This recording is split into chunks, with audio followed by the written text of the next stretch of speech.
नमस्कार. आज आपण पॉवर बीआय डॅशबोर्डचा एक प्रोजेक्ट स्टार्ट करणार आहोत आणि यात आपण एंड टू एंड प्रोजेक्ट कसा करतात पॉवर बीआयमध्ये एक डॅशबोर्ड आपण बनवण्याचा प्रयत्न करणार आहोत आणि यात आपण स्टेप बाय स्टेप बऱ्याचशा गोष्टी बघणार आहोत आणि जनरली रिअल टाईम स्पेसिफिक कसे प्रोजेक्ट्स असतात त्याच्यात काय काय फॉलो केलं जातं त्या बऱ्याचशा गोष्टी आपण कव्हर करण्याचा प्रयत्न करणार आहोत. आता जरी आपला रिअल टाईम डेटा जरी नसला तरी परंतु जो काही डेटा आहे तो जवळपास रिअल टाईमशी रिलेट असणारच आहे. त्यामुळे आपण तो घेतोय आणि आतापर्यंत आपण बऱ्याचशा गोष्टी बघितल्या, की आपण आतापर्यंत पॉवर बीआयमध्ये आपण डेटा कसा कनेक्ट करतो, क्लीन कसा करतो, डेटा टाइप चेंज वगैरे ह्या सर्व गोष्टी आपण केलेल्या आहे आणि त्यानंतर डेटा मॉडेल वगैरे क्रिएट करणे, डिफरंट जॉइन्स क्रिएट करणे, ह्या सर्व गोष्टी आपण केलेल्या आहेत. आणि ह्या केल्यानंतर मग त्यानंतर आपण मी तुम्हाला डॅक्स कसे क्रिएट करणं, चार्ट्स कसे ॲड करणे वगैरे हे सिंपल गोष्टी सांगितल्या होत्या. परंतु आता आपल्याला ॲक्चुअली स्पेसिफिक टाइपमध्ये काहीतरी आपल्याला डेटाबेसला कनेक्ट करायचं आहे आणि त्यानंतर आपण तो चार्ट आपण कसा क्रिएट करू शकतो पॉवर बीआयमध्ये आणि त्यानंतर मग आपल्याला ह्या सर्व गोष्टी आहे, की आपण कशा पद्धतीने आपण चार्ट वगैरे डॅशबोर्ड वगैरे क्रिएट करू शकतो. तो डॅशबोर्ड आपण कसा पॉवर बीआय प्रोमध्ये पब्लिश करू शकतो वगैरे. ह्या सर्व गोष्टी आपण घेणार आहोत. जेणेकरून छोट्या-छोट्या गोष्टी असतात, फॉर्मॅटिंग कसं करायचं त्याच्या सर्व गोष्टी आपण घेणार आहोत आणि हा प्रोजेक्ट तुम्ही माझ्याबरोबर करायचा आहे. आता एक प्रोजेक्ट आपण क्लासमध्ये करणार आहोत. एक प्रोजेक्ट मी तुम्हाला घरी देणार आहे. जो तुम्ही सेपरेट करायचा आहे आणि त्यात पण तुम्हाला ज्या काही गोष्टी आहेत त्या तुम्ही स्वतःहून काय-काय ट्राय करू शकतात. डेटा सेट वगैरे कसा घेऊ शकतात वगैरे ते सांगणार आहेत. तुम्हाला सुरुवातीला एक नवीन प्रोजेक्ट बनवायचा आहे आणि त्या प्रोजेक्टला तुम्ही नाव देऊ शकतात, की नाव देताना तुम्ही जे काय आहे तुमचं, की तुमचं ज्या फोल्डरमध्ये असेल त्याला एक फिक्स नाव द्या आणि त्यात आपल्याला काही-काही गोष्टी आपल्याला ॲड करायच्या आहे. कोणत्या-कोणत्या करायच्या आहेत, तर त्यासाठी आपण एक आता revenue related revenue opportunities dashboard असं एक प्रोजेक्टला नाव देतोय मी, जे आपल्याला यूज करायचं आहे आणि हे आपल्याला पुढे आता कंटिन्यू जे 4-5 दिवस किंवा 5-6 दिवस आपला हा प्रोजेक्ट चालणार आहे, त्यावेळेस आपल्याला हाच डॅशबोर्ड किंवा हाच प्रोजेक्ट आपल्याला ओपन करायचा आहे आणि त्याच्यातच आपल्याला सर्व गोष्टी करायच्या आहेत. त्यामुळे तुम्ही हे पॉवर बीआय डेस्कटॉप ओपन केल्यानंतर त्यानंतर तुम्ही याच्यात प्रोजेक्ट केलाय आणि त्यात मग आपण कोणत्या-कोणत्या गोष्टी करायच्या आहेत, त्या सर्व मी आता स्टेप बाय स्टेप घेणार आहोत आणि नेमकं आपल्याला काय करायचं आहे, कोणत्या डेटाबेसला कनेक्ट करायचं, डेटा सेट कसा घ्यायचा, या सर्व गोष्टी मी सांगणार आहे. आता सर्वसाधारणपणे एक प्रोजेक्ट आपण हा क्रिएट करणार आहोत आणि याच्यात फक्त एक सेटिंग करायची आहे जी मी तुम्हाला अगोदर पण सांगितलेली आहे, की ऑप्शन्स आणि सेटिंग्समध्ये जाऊन हे जे आहे ऑटो डिटेक्ट रिलेशनशिप वगैरे त्या गोष्टी आपल्याला डिसेबल्ड करून ठेवायच्या आहे. जेणेकरून जे काय आहे ते आता इथं डेटा लोडमध्ये ऑटो डिटेक्ट आणि इम्पोर्ट रिलेशनशिप ह्या ज्या गोष्टी आहे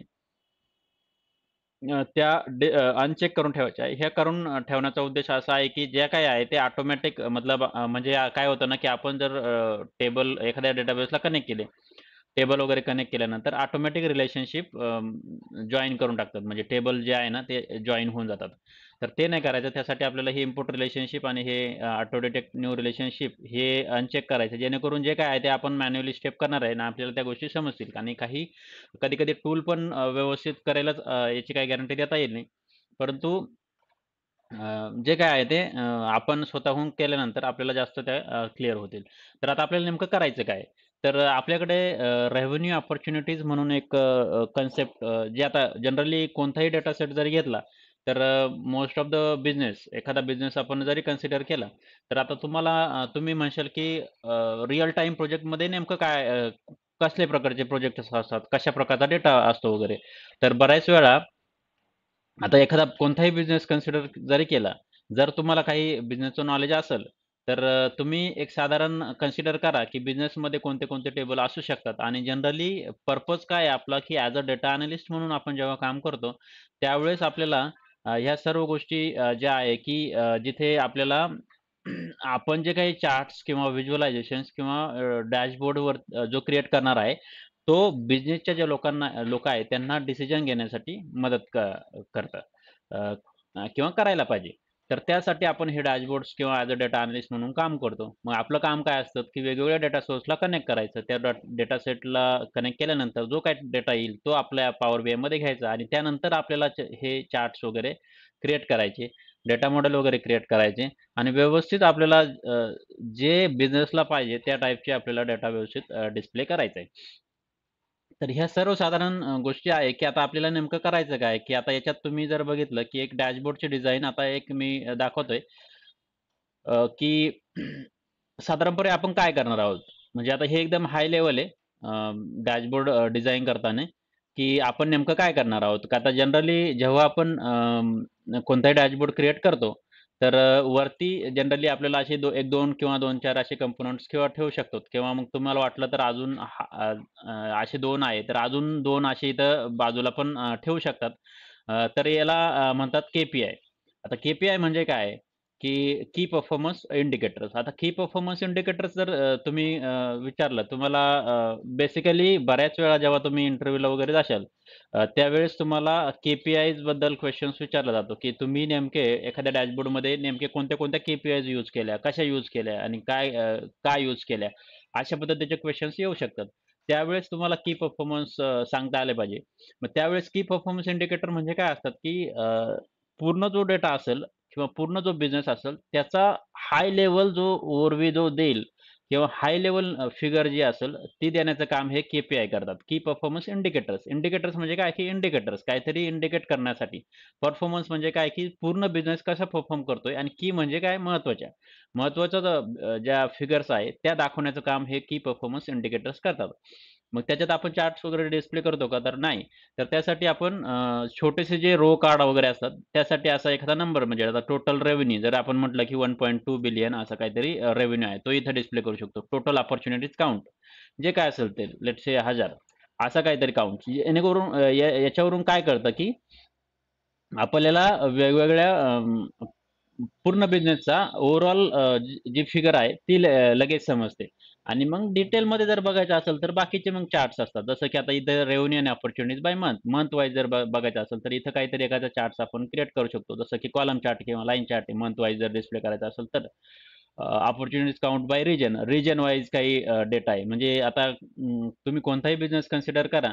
तर प्रत्येक बिझनेसमध्ये कुठे ना कुठे काहीतरी रिजन असतात, स्टेट्स असतात. आता त्या हिशोबाने आपला डेटा असतो आणि जरी तुम्ही कोणताही कन्सिडर केला. आता आपण हा एक रिटेल कंपनीचा बिझनेस कन्सिडर करतोय. रिटेल कंपनी म्हणजे काय, की जे वेगवेगळे रिटेल असतात. त्यांचा परफॉर्मन्स वगैरे कसा आहे? आता तुम्ही म्हणशाल, की जनरली रिटेल प्रोजेक्टच असतात. परंतु तुम्ही कोणताही प्रोजेक्ट जरी घेतला, आता लेट्स से तुम्हाला जरी विचारलं, की तुम्ही नेमका कोणता प्रोजेक्ट जरी केला, तरी तुम्ही हाच प्रोजेक्ट तुम्ही कोणत्याही बिझनेसला रिलेट करू शकता. म्हणजे मी सांगितलं, की तुम्हाला मी हा रिटेल प्रॉडक्टचा घेतलाय. तर तुम्हाला असं वाटलं, की मी एखादा प्रोजेक्ट म्हणजे मला एखादा बिझनेस आहे दुसरा लेट्स से कार डीलरशिप किंवा इन्शुरन्स कंपनीज मग त्यात कोणत्या-कोणत्या गोष्टी येऊ शकतात ते पण घेऊ शकतात. तुम्ही कोणताही बिझनेस कन्सिडर करा. मग त्याच्यात तुम्ही एनालिसिस करून त्या बिझनेसचे कोणत्या पद्धतीने आपण डॅशबोर्ड डिस्प्ले करू शकतो ते करण्याचं काम आपण इथे दाखवण्याचा प्रयत्न करतोय मी आणि सेम तुम्ही कोणत्याही बिझनेसशी रिलेट करू शकतात आणि त्यानुसार तुम्ही चार्ट्स बिल्ड करू शकतात किंवा डॅशबोर्ड क्रिएट करू शकतात. तर हे आहेत.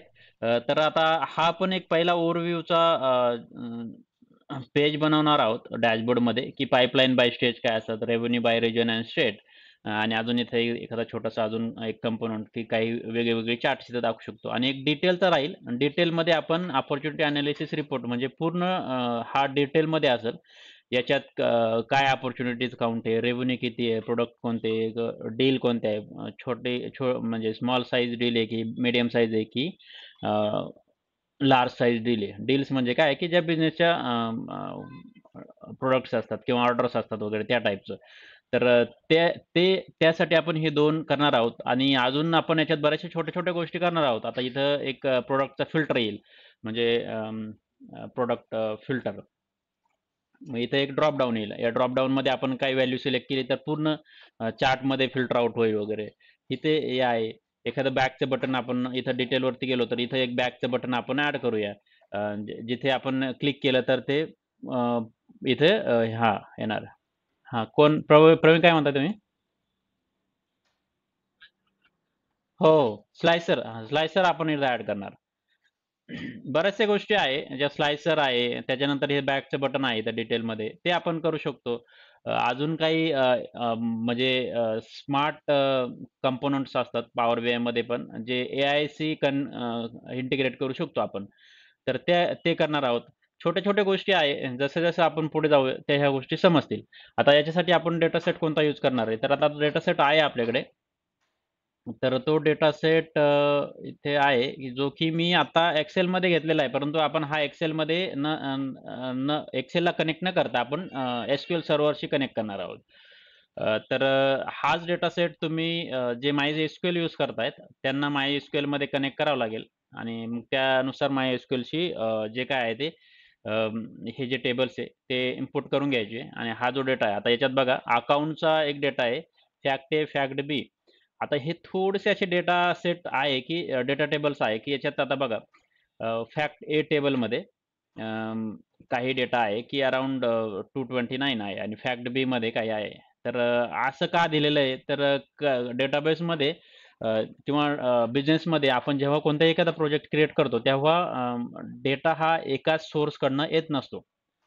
तर हा मल्टिपल सोर्सकडनं येऊ शकतो आणि तो आपल्याला कंबाईन करावा लागतो. मग तो आपण कंबाईन कसा करणार? सिंगल फॅक्ट टेबलमध्ये आपण कंबाईन करणार. हे जे आहे फॅक्ट ए आणि फॅक्ट बी हे आपण फॅक्ट टेबलमध्ये कंबाईन करणार. मग यासाठी पॉवर बीआय कसं हेल्प करतं, कोणतं फीचर यूज करायचं ते आपण बघणार आहोत. त्यानंतर बाकीचे जे dimension tables like opportunity table आहे, प्रॉडक्ट टेबल आहे, प्रॉडक्ट कोणते-कोणते आहे, त्याची प्रॉडक्ट आयडी आणि एक स्टेजिंग हे जे आहे प्रॉफिटेबिलिटी प्रोबॅबिलिटी आहे सेल्स स्टेज म्हणजे की लीड, क्वालिटी, सोल्युशन, प्रपोजल म्हणजे फायनलाइज कोणत्या स्टेजमध्ये आहे ते. म्हणजे एखादा पर्टिक्युलर ऑर्डर आहे किंवा डील आहे फायनलाइज होईपर्यंत कोणत्या-कोणत्या स्टेजमधून जातं ते इथं दिलेलं आहे आणि याच्यात आपण ते पुढे डिस्प्ले करणार आहोत.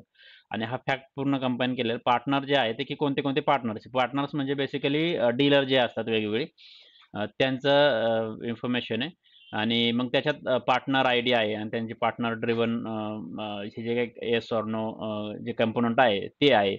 तर अशा पद्धतीने हा एक डेटा सेट आहे ज्याच्यात अकाउंट रिलेटेड इन्फॉर्मेशन आहे.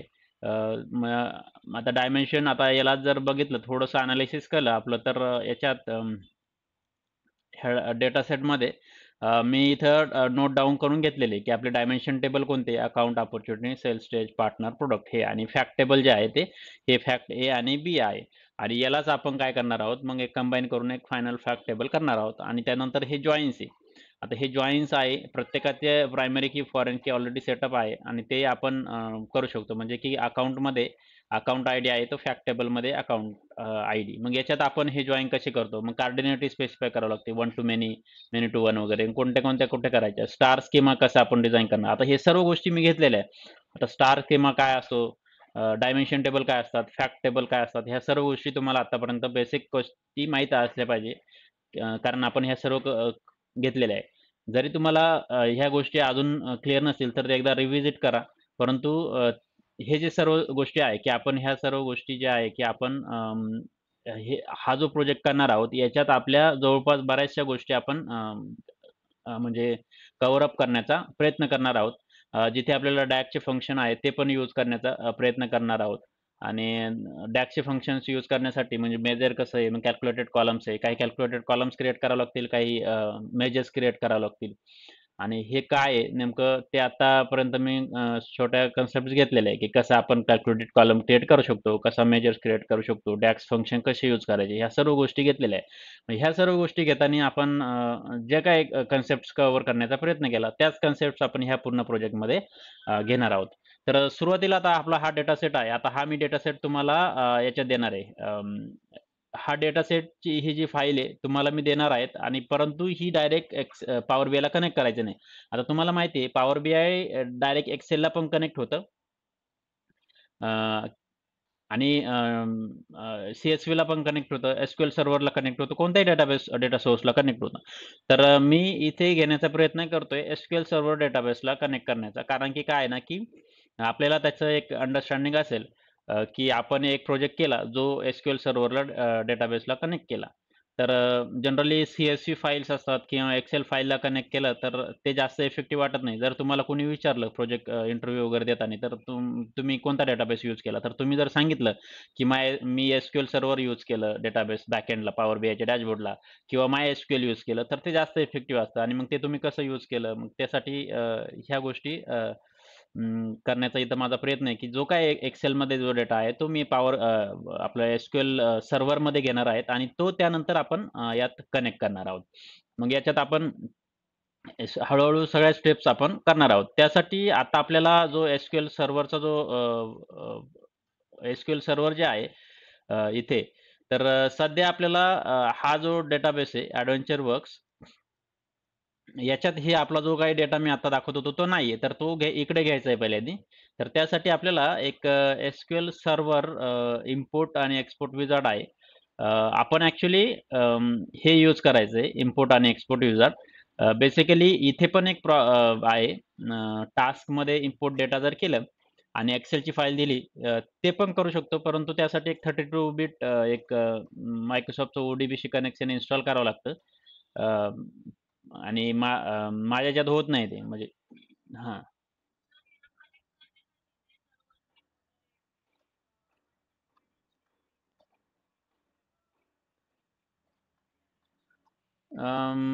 क्रेडेन्शियल्स ॲक्चुअली आपलं जे लॅपटॉपचं जे नाव असतं ना डिव्हाइस नेम, तेच यूज करावं लागतं आणि विंडोज ऑथेंटिकेशन म्हणजे जेव्हा तुम्ही कनेक्ट करता, हे विंडोज ऑथेंटिकेशनच यूज करायचं आहे. फक्त हे सर्व्हरचं नाव जे आहे ना ते याचं द्यायचं आहे आपलं लॅपटॉपचं जे डिव्हाइस नेम आहे ना ते द्यायचं आहे आणि त्याने कनेक्ट होईल. फक्त इन्स्टॉल करताना SQL सर्व्हर मॅनेजमेंट स्टुडिओ आणि SQL सर्व्हर या दोन गोष्टी क्लायंट आणि सर्व्हर दोन इन्स्टॉल करायचे आहे. ते तुमच्याकडे आहे का इन्स्टॉल केलेलं?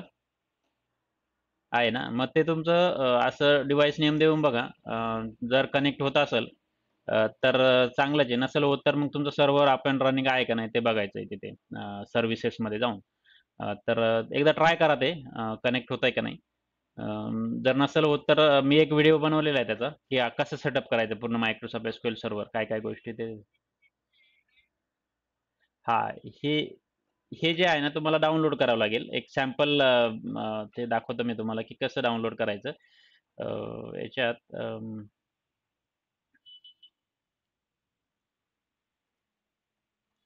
एक adventure works data set download जर म्हटले तुम्ही, तर Microsoftची एक वेबसाईट आहे सॅम्पल डेटाबेसेसमध्ये. ही जी वेबसाईट आहे ना, याच्यात जाऊन तुम्ही एक डॉट बॅक फाईल आहे का असते, ही 2022 किंवा 2019 घ्या, कोणतं तरी एक घ्या. ही डाउनलोड करायची असते आणि ती तुम्ही तुमच्या Microsoft SQL सर्व्हरचं जे बॅकअप फोल्डर आहे ना, ते तुम्हाला याच्यात भेटेल.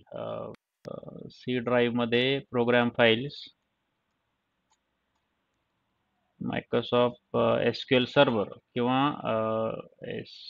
Microsoft SQL सर्व्हरमध्ये हे जे आहे MS, हे बॅकअप फोल्डर, हे बॅकअप फोल्डर आहे ना, याच्यात तुम्हाला ती फाईल आहे ना डाउनलोड केलेली ॲडव्हेंचर वर्क्सची फाईल, ती कॉपी करून ठेवायची इथं. आता जसं मी इथं केलेली आहे.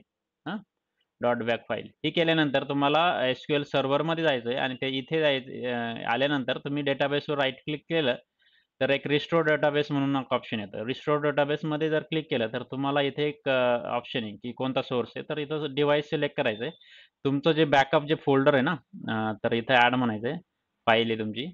तर हे जे लोकेशन आहे, कोणतं लोकेशन आहे तुमचं प्रोग्राम फाइल्समध्ये MySQL server, Microsoft SQL server, MS SQL आणि त्यानंतर बॅकअपचं फोल्डर हे जे आहे 2019 डॉट बॅक, ही फाईल सिलेक्ट करायची आणि ओके करायचं आणि इथं परत एकदा ओके करायचं. त्यानंतर ती ओके केल्यानंतर इथं रिस्टोर होऊन येईल असा तुमचा डेटाबेस येईल इथे. ठीक आहे. तर हे आल्यानंतर तुमचे सर्व टेबल्स वगैरे इथं येतील. तर एवढं करण्याचा प्रयत्न करा. जर काही प्रॉब्लेम आला तर मला तसं सांगा. हां, ठीक आहे. तर इथं आल्यानंतर आता आपल्याला काय करायचं, जो कंप्लीट डेटा सेट आहे, जो आपला मी आता तुम्हाला एक्सेल सांगितला, तर इथं घ्यायचा आहे आपल्याला तो. जे काही टेबल्स आहेत ते इथं घ्यायचे आणि याला आपण मग पॉवर BIमध्ये कनेक्ट करणार आहोत.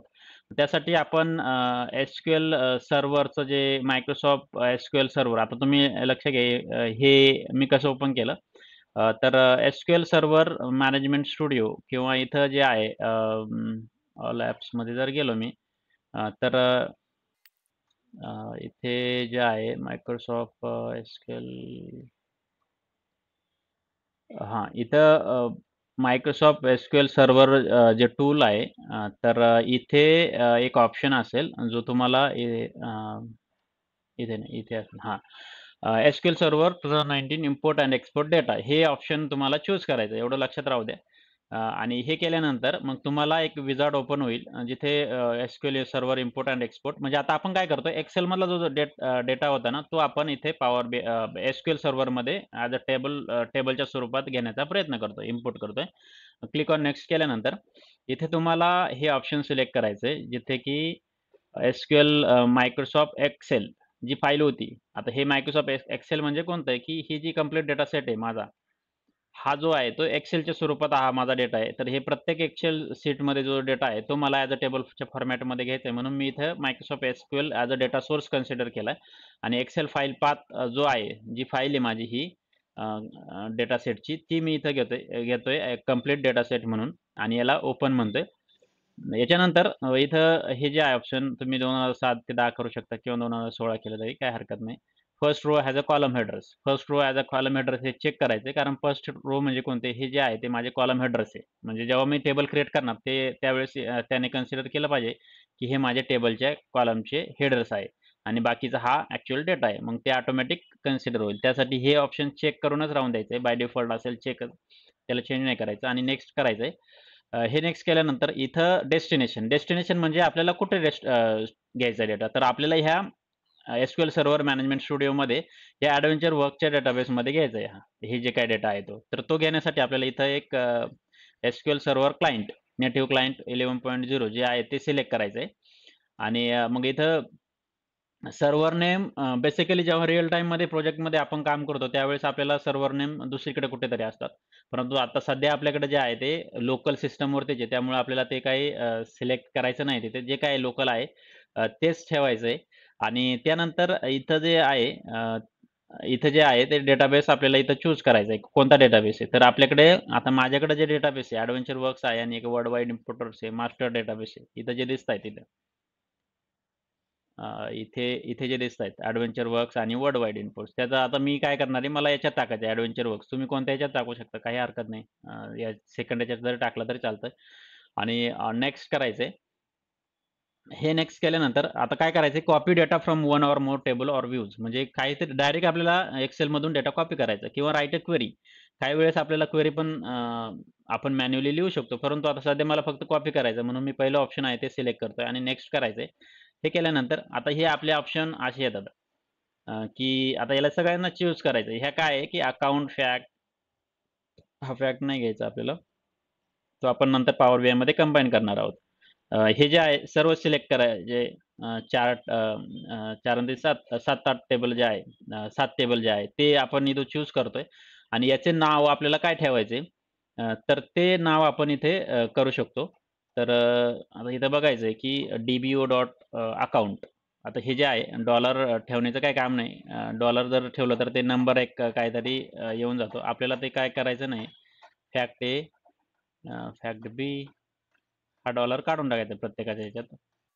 हे ठेवायचं आहे प्रोडक्ट आणि हे हे करण्याचा उद्देश असा आहे की जे काही टेबल आहे ते क्लीन असतील. आता इथे एक कोटेशन पण आलेलं आहे फॅक्ट एला, फॅक्ट बीला. ते फॅक्ट बी, आता हे स्पेस आहे त्यामुळे फॅक्ट कोटेशन आलेलं आहे, तर ते राहून देऊ. आपण त्याला नंतर पॉवर BI मध्ये करेक्ट करूया. ठीक आहे. तर अशा पद्धतीने हे झालेलं आहे. आता आपण काय करतोय, तर समजून घ्या प्रोसेस. आपण काय करतोय, की जे एक्सेलमध्ये जे टेबलचा डेटा होता याच्यात, इथं जो डेटा आहे अकाउंटचा, याच्यात जे काही रोज आहे ते, याच्यात जे आहे ते, हे सर्व जे आहे ते आपण काय करण्याचा प्रयत्न करतोय, तर ते आपल्या एसक्यूएल सर्व्हरमध्ये कॉपी करण्याचा प्रयत्न करतोय. त्यासाठी आपण हे देतोय आणि मग हे जे दिसत आहे, हे जे आहे वेगवेगळ्या ह्या एक्सेल फाईलमध्ये जे काही शीट्स आहेत त्या इथं दिसत आहेत आणि त्या आपण इथे डिस्प्ले करण्याचा प्रयत्न करतोय. आणि हे जे नवीन डेस्टिनेशन म्हणजे नवीन टेबलमध्ये कोणत्या नवीन जो सर्व्हर आहे आपला एसक्यूएल सर्व्हरच्या, त्याच्यात कोणत्या टेबलमध्ये हे स्टोअर होतील त्यासाठी आपण हे करतोय आणि नेक्स्ट करायचंय. आणि फक्त हा फॅक्ट कन्सिडर नाही करायचा, तो इग्नोर करायचा आहे. आणि इथं रन इमिजिएटली म्हणायचं. याच्यात काय आहे, की रन इमिजिएटली म्हणजे जे काय आहे ते आत्ता लगेच रन होईल आणि इथं तुम्हाला दाखवेल, की काय होतंय नेमकं. मग सोर्स लोकेशन काय आहे? मग डेस्टिनेशन काय आहे? मग ते copy rows from actual to DBO account म्हणजे एक नवीन टेबल क्रिएट झाले. New target table will be created. प्रत्येकाचं तसंच आहे न्यू टार्गेट टेबल. तर ठीक आहे म्हणजे हे असं पाहिजे आपल्याला नवीन टेबल क्रिएट होईल आणि फिनिश म्हणायचंय. त्याच्यानंतर आता आपण हे थोडंसं चेक करत राहायचंय, की होतंय का नाही. तर बघा आता तुम्ही जेव्हा हे सक्सेसफुल होईल आपलं ते सर्व सक्सेसफुल झालेलं आहे. आता इथं काहीतरी वॉर्निंग आलेली आहे. इथे एक वॉर्निंग आहे व्हॅलिडेशनसाठी. Could not open a global shared memory to communicate data flow performance counters are not available. ठीक आहे, हे काही प्रॉब्लेम नाही. परंतु आपले जे काय आहे सक्सेस तर आहे, एरर तर नाही. म्हणजे आपले जवळपास हे जे आहे अकाउंट टेबल क्रिएट झालेला आहे. फॅक्ट ए, फॅक्ट बी, अपॉर्च्युनिटी, पार्टनर, प्रोडक्ट आणि सेल्स स्टेज हे सगळे सक्सेसफुल झालेले. त्यांचे रोज किती ट्रान्सफर झाले त्याचा पण मेसेज आलेला आहे. त्यामुळं हे क्लोज करायचं आहे. आता आपलं इकडं SQL सर्व्हरमध्ये जायचं आहे. याला थोडंसं रिफ्रेश करायचं आहे आणि रिफ्रेश केल्यानंतर आपण बघायचं याच्यात आपले जे काही टेबल्स आहे ते आले का नाही. मग आता तो DBA डॉट अकाउंट हा इथे एक टेबल आलेला आहे. आता न्यू क्वेरी जर केली आणि चेक करण्याचा प्रयत्न केला, की याच्यात डेटा आहे का नाही आपला. तर बघा हे जे आहे अकाउंटचा जो डेटा आहे 357 रोज आलेले. आता हा हे 357 रोज आहेत का इथं अकाउंटचा जर टेबल जर बघितला त्याचे बघा 4 कॉलम आलेले का account region segment account ID state. हां, हे 5 कॉलम आहे. 357 रोज दाखवतंय. तर हे 357 रोज याच्यात आहेत का? तर इथं बघायचं याच्यात 357च आहे का? ठीक आहे. 358 म्हणजे 357 हेडर सोडून. तर अशा पद्धतीचा हा डेटा आलेला आहे. तसेच बाकीचे जे टेबल्स आहेत ते सर्व आले असतील आता इथे. मग आता बघायचं आहे की आपला फॅक्ट टेबल आलाय का? फॅक्ट ए आलेला आहे, फॅक्ट बी आलेला आहे. हे पण आलेले आहे इथे. म्हणजे आता याच्यात आपण प्रत्येकाचा डेटा चेक करणं गरजेचं म्हणजे काही गरज नाही. DBA डॉट प्रॉडक्ट हा प्रॉडक्ट टेबल आहे. तर हा बघूया आपण आलाय का नाही properly. Select star from DBO dot product हे केलं तर प्रॉडक्ट कोड आणि प्रॉडक्ट आयडी 25 रोज आहे. तर इकडं बघायचं आहे की इथं 25 रोज आहेत. तर अशा पद्धतीने हे आहेत. तर हे सर्व टेबल्स आलेले आहे. त्याच्यानंतर आपला एक अपॉर्च्युनिटी टेबल्स होता तो आहे. त्यानंतर सेल्स सेल्स स्टेज म्हणून एक टेबल आहे. तो पण आलेला असेल इथे कुठेतरी. हां, सेल्स स्टेज. असे जे काही 6-7 टेबल जे आहे ते आलेले आहे. आता आपले हे पॉवर बी SQL सर्व्हरमध्ये आलेले आहे. हे टेबल आता आपल्याला पॉवर BIमध्ये घ्यायची. म्हणजे जी आपली पहिली स्टेप आहे की डेटाबेसला कनेक्ट करायचं आहे. डेटाबेसला कनेक्ट कसं करायचं तर त्यासाठी तुम्हाला हे जे नाव आहे, हे कॉपी करायचं आहे. यासाठी आता मी इथं हे जे आहे ते कॉपी करतोय इथं आणि जो आपला प्रोजेक्ट आहे इथे मी जे नाव मगाशी दिलं होतं रेव्हेन्यू अपॉर्च्युनिटीज डॅशबोर्ड. हा जो प्रोजेक्ट आहे तो आपण इथं घेण्याचा प्रयत्न करतोय आणि याच्यात आता कनेक्शन तुम्हाला माहिती आहे की मी आता जेव्हा आपण पॉवर BIला कनेक्ट करायचंय किंवा पॉवर BI कोणत्याही डेटाबेसला कनेक्ट करायचंय तर त्यावेळेस वेगवेगळे ऑप्शन्स आहे. इथं गेट डेटा जर म्हटलं तर एक्सेल वर्कबुक आहे, डेटा फ्लोज आहे, डेटा वर्क्स आहे, SQL सर्व्हर, टेक्स्ट CSV असे बरेचसे. आता ह्या सर्व गोष्टी आपल्याला शक्य नाही सगळ्यांना कनेक्ट करणं वगैरे. परंतु जे काही ऑप्शन्स आहे आता आपण CSVला कनेक्ट केलं, वेबसाईटला कनेक्ट केलं. जेवढे शक्य आहे. आता हे बाकीचे जे आहे ना डेटा फ्लोज वगैरे, डेटा वर्क्स वगैरे याला डायरेक्टली आपण कनेक्ट करू शकत नाही. त्यासाठी ते तशा टाईपचे आपल्याला सर्व्हरचे डिटेल्स पाहिजे असतात. त्यामुळे ते शक्य होत नाही. परंतु ह्या गोष्टी कशा कनेक्ट करतात ते आपण Microsoftच्या वेबसाईटवरून सर्च करून चेक करू शकतो, की याच्यात काय-काय द्यावं लागतात वगैरे इन्फॉर्मेशन. तर अशा पद्धतीने ही इन्फॉर्मेशन आहे. इथं मोरवर जर क्लिक केलं तर आपल्याला डेटाबेस सिलेक्ट करायचा आहे Microsoft SQL सर्व्हर. आता तुम्ही बरेचसे डेटाबेस आहे इथं बघा आता. तुम्हाला मी सांगितलं, की आपला पॉवर BI कोणत्याही डेटाबेसला कनेक्ट होऊ शकतो. तर आपला जो आहे तो SQL सर्व्हर डेटाबेसला कनेक्ट करायचा आहे. मग तो कनेक्ट करण्यासाठी आपण इथं डेटाबेसचे जे ऑप्शन आहे त्याच्यात हे सिलेक्ट करू शकतो आणि इथं कनेक्ट केल्यानंतर तुम्हाला इथं कनेक्ट केल्यानंतर आपल्याला ऑप्शन येईल, की नेमकं आता ह्याच्यात जे सर्व्हरचं नाव आहे, म्हणजे जे आपण इथं SQL सर्व्हरमध्ये इथं जे कनेक्ट करतोय, ते देण्याचा इथं प्रयत्न करतोय आणि डेटाबेस ऑप्शनल आहे इथं. डेटाबेस म्हणजे कोणता आहे, की याच्यात जो डेटाबेस आहे, जे 2 डेटाबेस आहे, एडव्हेंचर वर्क्स आणि वर्ल्ड वाईड इम्पोर्टर्स तर ते न घेता ते दिले तरी चालेल. म्हणजे वाटलं की तुम्हाला फक्त याच्यातल्या ह्या पर्टिक्युलर सर्व्हरच्या फक्त ह्याच डेटाबेसला कनेक्ट करायचं आहे, तर त्यावेळेस आपण इथं देऊ शकतो. परंतु आता हरकत नाही. आपल्याला काही जास्त डेटाबेसेस नाही. बऱ्याच वेळा जेव्हा आपण रिअल टाईम प्रोजेक्टवरती काम करतो, त्यावेळेस बरेचसे डेटाबेसेस असू शकतात. मग त्यावेळेस आपण फक्त आपल्याला एका पर्टिक्युलर डेटाबेसला कनेक्ट करायचं असेल, तर त्याचं नाव आपण इथे देऊ शकतो. 2 डेटा कनेक्टिव्हिटी मोड आहे. जे मी तुम्हाला सांगितले होते इम्पोर्ट क्वेरी आणि डायरेक्ट क्वेरी. तर इम्पोर्ट क्वेरीमध्ये काय होतं, की जो काही डेटा आहे तो आपला पॉवर बीआयमध्ये घेतला जातो आणि आता तीच मेथड आपण यूज करणार डायरेक्ट क्वेरीमध्ये डायरेक्टली डेटाबेसला कनेक्ट होतं. क्लिक ऑन ओके करायचं. आता हे ओके केल्यानंतर जे काही आपले डेटाबेस जे टेबल जे आहे त्याला आपल्याला आता पॉवर बीआयमध्ये घ्यायचं आहे. मग त्यासाठी आता हे बघा कनेक्ट झाल्यानंतर तुम्हाला जे 2 डेटाबेसेस आहेत ते दिसतात इथं. आता हे 2 डेटाबेस दिसल्यानंतर आपल्याला काय करायचं, जे काही टेबल्स आपले दिसत होते तिथे, ते सर्व आपल्याला घ्यायचे. मग त्या घेण्यासाठी काय करावं लागलं, आता हे चेक बॉक्स आहे, एवढे काही सर्व काही घ्यायचे नाही आपल्याला. तर आपल्याला जे टेबल्स आहे, अकाउंटचा एक टेबल आहे, तो घ्यायचा आहे, तो सिलेक्ट करायचा आहे. त्यानंतर बरेचसे अजून दुसरे टेबल होते, जसं की फॅक्ट ए आणि फॅक्ट बी हा एक टेबल आहे. त्यानंतर अपॉर्च्युनिटी म्हणून एक टेबल आहे. त्यानंतर अजून पार्टनर म्हणून एक टेबल आहे. प्रोडक्ट म्हणून एक टेबल असेल. एक प्रोडक्ट म्हणून टेबल आहे. त्यानंतर आपले अजून एक सेल्स सेल्स सेल्स स्टेज म्हणून एक टेबल आहे आपला, तो कुठे गेला? तर अशा पद्धतीने आपले टेबल्स आहे. जवळ 7 टेबल आहे. ते आले आता आपण सिलेक्ट केले का? 1 2 3 4 5 6 आणि 7 हे 7 टेबल झालेले आहे.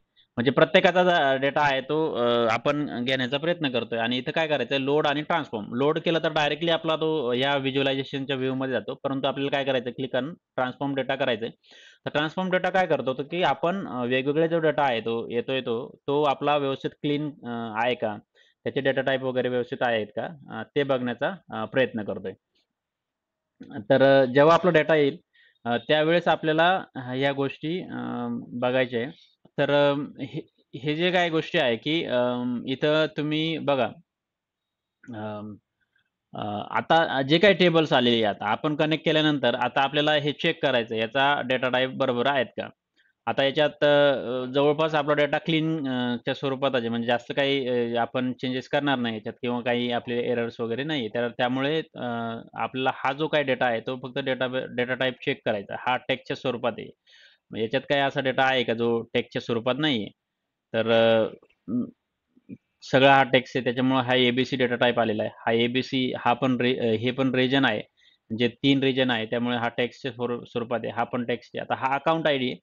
हा अकाउंट आयडी ॲक्चुअली 1.2 म्हणजे हा डेसिमल झालेला आहे. परंतु ॲक्चुअली आपला हा अकाउंट आयडी जो आहे, तो आयडी हा नंबर फील्ड आहे. म्हणजे तुम्ही बघा नॉर्मल याच्यात काही डेसिमल असं काही नाहीये. म्हणजे जे काही फील्ड आहे ते आहे तर त्यामुळे याला आपण काय करणार आहे, होल नंबर करणार आहोत. तर हे तुम्ही ट्राय करायचं सर्वांचं चेक करायचंय. आता इथं बघा एबीसी हा स्टेट आहे तो. त्यानंतर फॅक्ट टेबल फॅक्ट ए टेबल जो आहे याला आता थोडंसं आपण हे चेंज करू शकतो. इथं तुम्ही जे कोटेशन दिसतंय ना ते चेंज करू शकतो. इथं बघायचंय एस्टिमेटेड क्लोज डेट. आता ही डेट आहे परंतु काय घेतलंय त्याने एबीसी फॉर्मॅट घेतलाय जो चुकीचा आहे. तो डेट टाइम आपण घेऊ शकतो इथं. जेणेकरून तो बरोबर त्याचा जो फॉर्मॅट आहे तो येईल. अपॉर्च्युनिटी आयडी हा होल नंबरच आहे इथं पण आयडी फील्ड जेवढ्या आहे ना तेवढ्या सगळ्या होल नंबर करायचे आहे. त्यामुळे मी ह्या सर्व अशा पटापट करून घेतोय. पार्टनर आयडी वगैरे. त्यानंतर प्रोडक्ट आयडी. आता इथे बघा हे जे आहे रेव्हेन्यूच्या फील्ड आहे. प्रोडक्ट रेव्हेन्यू आणि फॅक्टर प्रोडक्ट रेव्हेन्यू ह्या 2 फील्ड्स आहे. या ॲक्चुअली 1.2 म्हणजे डेसिमल घेतलेलं आहे. याला आपण करन्सी फील्ड करू शकतो. आता हे डॉलर साइन दिसतंय त्याला आपण म्हणू शकतो की करन्सी फील्ड. करन्सी फील्ड केल्यानंतर बघा 2 डेसिमल आलेले आणि कॉमा सेपरेटेड पण आलेले ऑटोमॅटिक. तर सेम आपण ह्या दोन्ही कॉलमला करू शकतो. क्रिएटेड डेट जो आहे तो आपण ठीक आहे याला होल नंबर राहून देऊया सध्या. आणि अपॉर्च्युनिटी डे जो आहे तो पण होल नंबर ठेवूया. इयर पण होल नंबर करूया. मंथ नंबर होल नंबर आहे. ठीक आहे. तर अशा पद्धतीने आणि मंथ आहे ते एबीसी डेटा टाइप आहे. तर हे केलं. त्यानंतर फॅक्ट बी आहे तो पण आपल्याला असाच करायचा आहे. तर याचं नाव चेंज केलं मी इथे याला डेट टाइम करतोय. आणि बाकीचे जेवढे आहेत तेवढे पटपट मी आता फक्त नंबर फील्डमध्ये करून घेतोय. आणि ह्या गोष्टी तुम्ही पण करायच्या आहे, की जेव्हा आपण असे डेटाबेसला कनेक्ट करतो त्यावेळेस आपल्याला हा डेटा क्लीन करणं गरजेचं असतं सर्व. त्यामुळे तुम्ही हे जे आहे फिक्स डेसिमल नंबर करन्सी येईल म्हणजे, आणि त्यानंतर इथं आहे ते होल नंबर.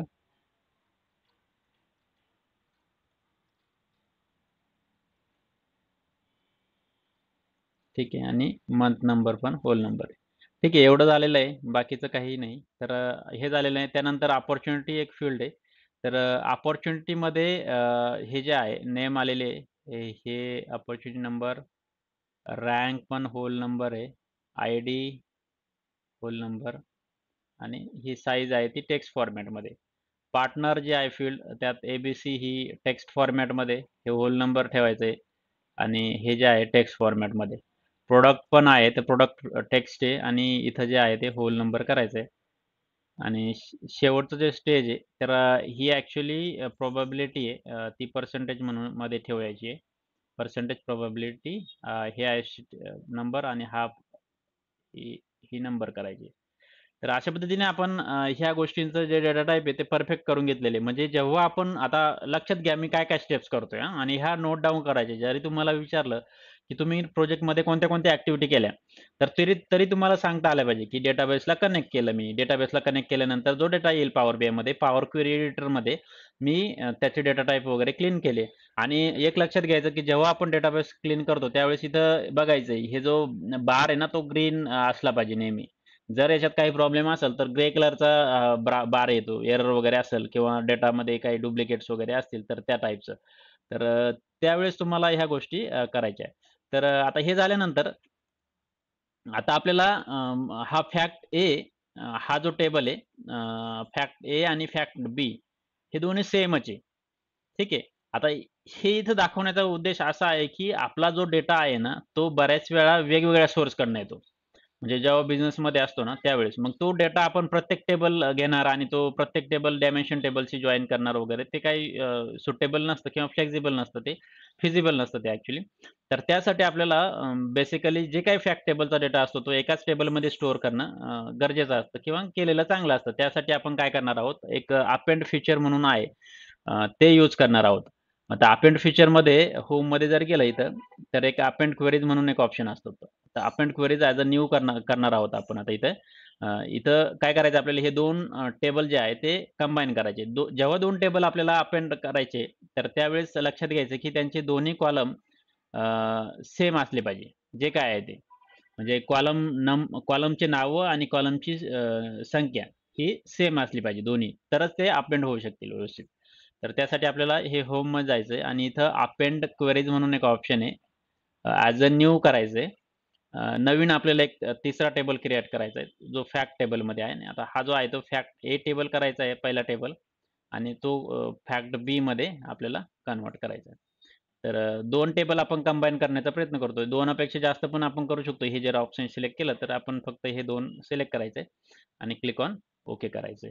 तर हे जे नाव झालेलं आहे त्याला आपण फॅक्ट टेबल म्हणणार आहोत. एक थर्ड टेबल जो क्रिएट झालेला आहे. आता याच्यात बघायचे टोटल रोज 458 आहे. कसे आहे, की आता याच्यात बघा, याच्यात किती आहे, 230 आहे, आणि याच्यात आहे ते 228 आहे. म्हणजे ते टोटल जे दोन्ही मिळून जे झालेले ते 458 झालेले, आणि याच्यात पण डेटा टाइप बघायचे व्यवस्थित आहेत ना. तर जे काय ते अगोदरच्या टेबलमध्ये जो डेटा होईल तोच याच्यात असेल. तर अशा पद्धतीने ह्या सर्व गोष्टी आहेत. आता हे झाल्यानंतर आपल्याला काय करायचंय, सेव्ह करायचंय. साधारण आता हे अप्लाय करायचंय, आणि हे झाल्यानंतर हा जो डेटा आहे, तर आपलं हे सर्व इव्हॅल्युएशन होईल आणि आपला हा पॉवर बीआयमध्ये स्टोअर होणार. त्याच्यामुळं काय होणार, की हे जे टेबल्स आहेत ते थोडेसे लोड होतील 1-2 4-5 सेकंदात वगैरे. इथून अप्लाय करायचंय आणि क्लोज करायचं इथे. तर काही एरर असेल तर असं हे ग्रीन टिक मार्क येणार नाही. परंतु हे सर्व झालेलं आहे, आणि त्यानंतर आता आपल्याला काय करायचं आहे, इथं क्लोज आणि अप्लायवरती क्लिक करायचं आहे. क्लोज आणि अप्लाय जर केलं, तर आपल्याला हा जे काही चेंजेस केले ते सेव्ह होतील आणि अप्लाय होतील. क्लोज होईल ही विंडो. अप्लाय जर केलं तर फक्त अप्लाय होतील, क्लोज होणार नाही. आणि क्लोज जर केलं तर जे चेंजेस करतोय ते आपले होणार नाही. तर आपल्याला इथं क्लोज अँड अप्लाय करायचं. हां, बोला. बेसिकली हां, करन्सी कधी डिफाईन करायची, जेव्हा आपला डेटा रेव्हेन्यूच्या अमाउंटच्या स्वरूपात जर असेल ना, म्हणजे आता ही फिगर आहे, की फिगर आहे ना, की आपला ट्रान्झॅक्शन अमाउंट आहे. म्हणजे ही जे जे ज्या व्हॅल्यू अशा आपल्याला वाटतं, की अमाउंटच्या स्वरूपात आहे. म्हणजे ज्या आपल्याला असं वाटतं, की रेव्हेन्यू आहे, अकाउंट अमाउंट आहे, परत प्रॉडक्टची प्राईस आहे. अशा गोष्टी ज्या असतात, त्या आपल्याला माहिती आहे, की ज्या फायनान्शियल फिगर्स असतात. त्या आपल्याला करन्सीमध्ये दाखवल्या जातात. इथं बघा प्रॉडक्ट रेव्हेन्यू आणि फॅक्टर प्रॉडक्ट रेव्हेन्यू हे आहे. तर जेव्हा आपण रिअल टाईम प्रोजेक्टमध्ये काम करतो ना, तेव्हा आपल्याला माहीत असतं आणि जेव्हा बेसिकली डेटाबेस डिझाइन डायग्राम पण असते. त्याच्यात बऱ्याचशा वेळेस आपल्याला कॉलमचं जे डिस्क्रिप्शन असतं ना, त्यात दिलेलं असतात, की ही फील्ड काय आहे? कशासाठी आहे? त्याच्यावरून आपल्याला ह्या गोष्टी सर्व कळतात, की ह्याला करन्सी डिसाईड करायचं. आता हे बाकीचं बघायचं आहे, की हे जे आहे ना, आयडी फील्ड वगैरे हे नॉर्मल नंबर फील्ड आहे. म्हणजे याच्यात काही असं काही म्हणजे फायनान्शियल फिगर नाही आहे ही. ही जी आहे आपल्याला ती ॲक्सेस करण्यासाठी किंवा आयडी इंडेक्स फील्ड आहे. त्यासाठी आपण त्याला होल नंबर सिलेक्ट केलेला आहे. ज्या revenue amount, credit amount, debit amount, gross margin, profit margin अशा ज्या व्हॅल्यूच्या अशा ज्या व्हॅल्यूज असतात, त्या जनरली करन्सी व्हॅल्यूज असतात. त्यासाठी आपण हे फिक्स डेसिमल नंबर हे जे करन्सीचं जे सिम्बॉल आहे ना, ते यूज करतो आपण. तर ती एक गाईडलाईन आहे नॉर्मल, की आपल्याला कळतं, की कोणती फिगर आहे. तर त्यावरून आपण हे डिसाईड करायचं आहे. हां, प्रोबॅबिलिटी ॲक्चुअली हां, इथं जे होतं ना आपलं कुठं होतं ते सेल स्टेजमध्ये बेसिकली ही प्रोबॅबिलिटी फिगर जी असते ना, ती नेहमी पर्सेंटेजमध्ये असते. तुम्ही बघा कोणतंही व्हॅल्यू जेव्हा आपल्याला काहीतरी प्रोबॅबिलिटी फाइंड आउट करायची असते. जर तुम्ही मॅथेमॅटिक्स किंवा स्टॅटिक जर केलं, तर त्यावेळेस तुम्हाला प्रोबॅबिलिटी एक कन्सेप्ट आहे. त्याच्यात आपण काही पर्टिक्युलर सबसेट दिलेला असतो किंवा डेटा दिलेला असतो. त्याच्यावरतून आपण काही प्रोबॅबिलिटी काढतो, की किती प्रोबॅबिलिटी वगैरे. तर ती पर्सेंटेजच्या स्वरूपातच असते. त्यामुळे हे पर्सेंटेज सिलेक्ट केलेलं आहे. ठीक आहे. आता हे झाल्यानंतर क्लोज एंड अप्लाय करायचं इथं. जेणेकरून आपलं जे काही चेंजेस आहे आपण ते इथं होतील आणि हे झाल्यानंतर आपला जो प्रोजेक्ट आहे तो इथे डिस्प्ले होईल. जिथे आपल्याला हे जे काही टेबल्स आहे ते आलेले आहे. आता बेसिकली आपल्याला हे फॅक्ट ए आणि फॅक्ट बी हे नाही पाहिजे. त्याच्यामुळं आपण याला हाईड करू शकतो. म्हणजे आता हे दोन्ही टेबल आपण काय केलेले कंबाईन केले थर्ड टेबलमधून. म्हणून आपल्याला हे काय करायचं आहे, हाईड करायचं आहे. ठीक आहे. तर मग एवढे आपले जे टेबल आहे 6 टेबल आहेत ते बरोबर आलेले आहे. आता ह्या सर्व गोष्टी आलेल्या आहे. आता इथं टेबल दिसतील तुम्हाला सर्व डेटा वगैरे आणि त्याच्यानंतर आपले जे काही आहे, की आपले हे टेबल्स आहे. याचे वेगवेगळे हे टेबल्स इथे दाखवत आहेत. आता याचे जॉइन्स काही ऑटोमॅटिक आलेले नाही. कारण की काय केलंय आपण ऑटो डिटेक्ट रिलेशनशिप जे आहे ते अनचेक केलं होतं जेव्हा आपण प्रोजेक्ट केला. जर ते केलं नसतं तर या टूलने automatic particular ID find out करून जॉइन करून दिले असते. आता ह्या गोष्टी आपल्याला जॉइन करायच्या आहे. तर या गोष्टी आता तुम्ही आज घरी ट्राय करू शकतात किंवा आपण उद्या प्रोजेक्टमध्ये करूया आणि पुढे आपण याच्यात मग पुढे कसं प्रोजेक्ट्स मेजर्स वगैरे क्रिएट करायचे, कॅल्क्युलेटेड कॉलम्स कसे करायचे ते बघूया.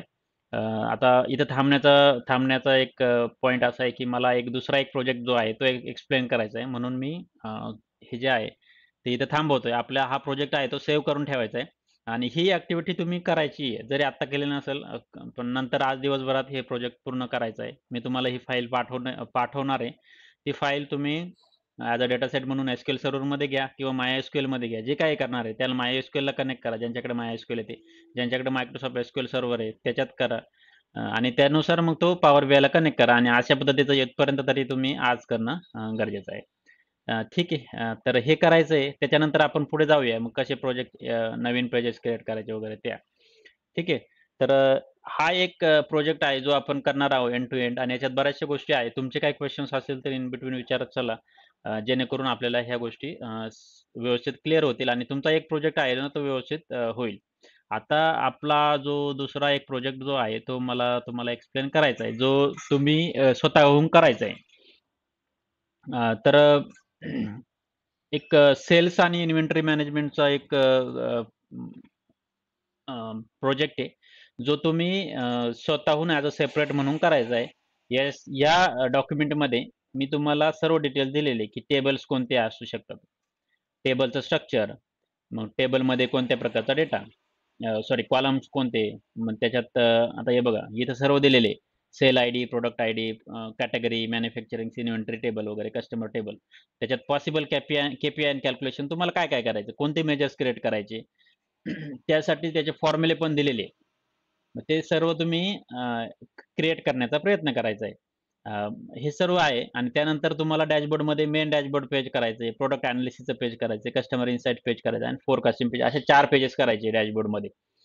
आणि त्याच्यात मग तुम्हाला काय-काय डिस्प्ले करायचं आहे, ह्या सर्व गोष्टी इथे आहेत. आणि मग त्यासाठी सॅम्पल डेटा सेट मी ॲक्चुअली इथं दिलेला आहे. परंतु तुम्ही हा सॅम्पल डेटा सेट फक्त इथं दाखवलाय मी 2-3, 2-3 रोज घेऊन, की प्रत्येक टेबलमध्ये कोणत्या स्वरूपाचा डेटा आहे. तर तुम्ही काय करायचं ना, हा जो डेटा आहे ना, अ, प्रत्येक टेबलमध्ये ॲट लिस्ट